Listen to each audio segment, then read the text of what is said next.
Messi of Chess adalah Faustino Oro, pecatur muda asal Argentina yang usianya masih usia anak-anak, tapi sebentar lagi akan mendapatkan gelar Grandmaster.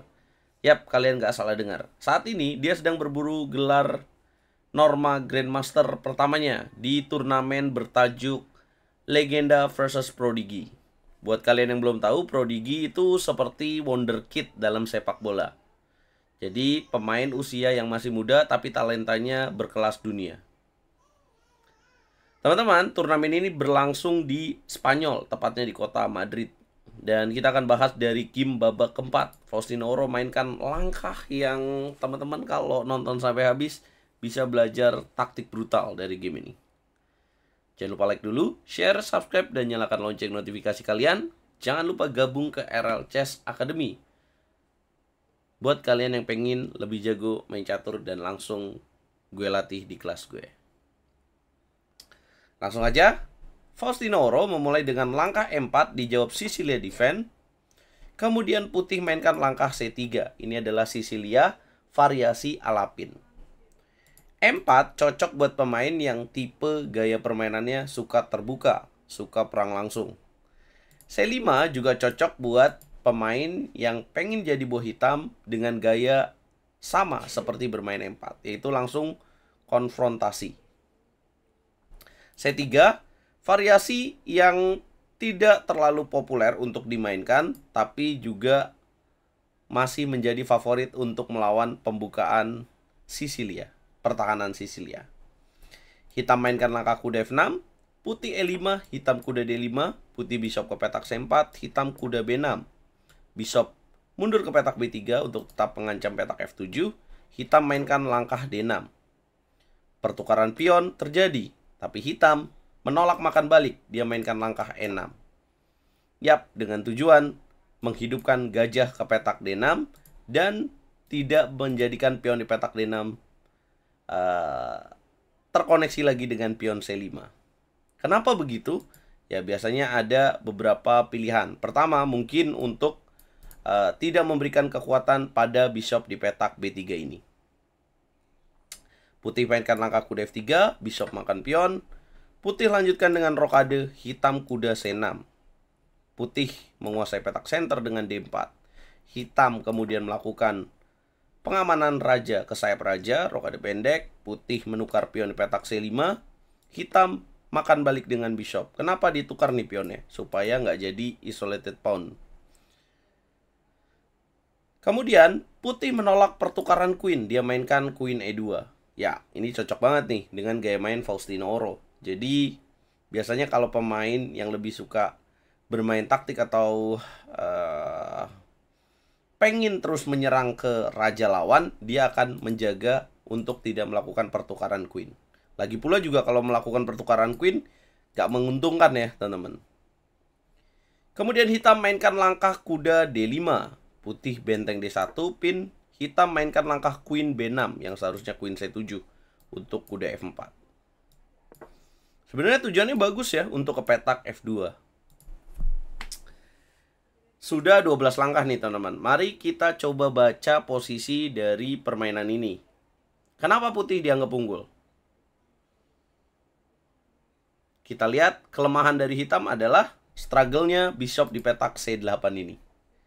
Kenapa putih unggul? Kita bisa lihat putih yang menyerang langsung dan kemudian kita bisa lihat setelah ini mungkin akan bahaya karena putih memilih bishop C2. Yap, pilihan yang tepat ya untuk melancarkan serangan ke sayap raja di mana perwira hitam tidak banyak di sayap raja. Kita coba membahas gamenya kembali. Bishop C2, kemudian hitam menjawab langkah yang salah kembali yaitu H6. Harusnya queen ke petak C7. Faustino Oro tidak menemukan langkah yang tepat. Di sini sebenarnya bisa terjadi taktik yang menarik, teman-teman. Faustino di sini lebih pilih jalan A3. Apa langkah yang menarik untuk dimainkan, teman-teman? Pause videonya dan tebak langkahnya. Ada langkah B4 yang sebenarnya menarik di sini. Apabila hitam bishop ke petak D6, maka C4 akan menjadi ancaman tidak langsung kepada bishop ke petak D6. Satu perwira akan putih dapatkan. Bagaimana kalau bishop ke petak E7? Maka putih bisa mainkan B5. Apabila kuda A5, rook makan kuda, kemudian dimakan lagi, dan dapatkan bishop di petak E7. Ini akan jadi keunggulan yang besar. Satu benteng ditukar dengan kuda dan bishop. Ya, apakah Faustino tidak melihat, atau dia mungkin menilai kalkulasi itu tidak nyaman buat dia, sehingga dia pilih langkah A3. Harusnya hitam di sini A5 untuk mencegah B4, hitam mainkan benteng ke petak D8. Faustino baru mainkan langkah B4. Kali ini gajah ke petak E7, kemudian putih C4, hitam kuda F6. Kemudian pertukaran benteng dipilih oleh Messi of Chess ini. Kemudian queen makan balik. Putih bishop B2, hitam A5. Langkah yang tidak tepat kembali. Jadi dari tadi kita udah lihat 4 kesalahan ya. Menteri B6, H6, benteng D8, dan kemudian A5 sebagai langkah yang tidak akurat dari hitam. Putih jelas menolak pertukaran. Kemudian hitam kuda B8. Lihat bagaimana sepasang gajah sangat berbahaya. Faustino mainkan langkah kuda B ke petak D2. Kuda C3 dianggap lebih baik. Kemudian kuda B ke petak D7. Putih benteng D1 langkah 21. Hitam queen ke petak C7. Putih mainkan kuda E4. Yap, jelas. Apa tujuannya? Memaksakan pertukaran kuda untuk terjadinya ancaman diagonal ke petak H7. Hitam panik dan memilih geser raja ke petak F8. Faustino mainkan langkah yang sangat menarik secara taktikal. Dia mainkan langkah C5. Wow. Apa tujuannya ya?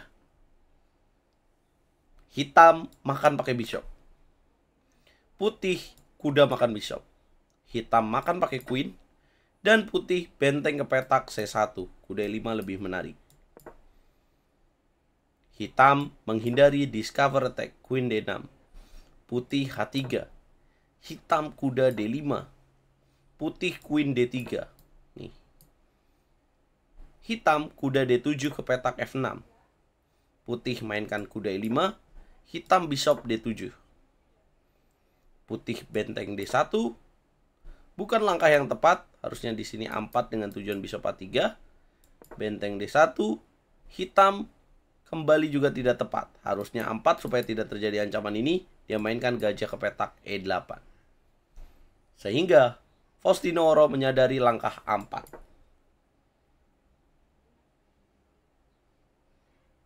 Kemudian hitam mainkan langkah queen ke petak E7. Harusnya queen C7 lagi. Ini queen C7 nggak ditemuin terus ya. Apa langkah yang akan kalian pilih untuk menggempur pertahanan hitam, teman-teman? Kalau kalian jadi Faustino. Coba pause videonya dan tebak langkahnya.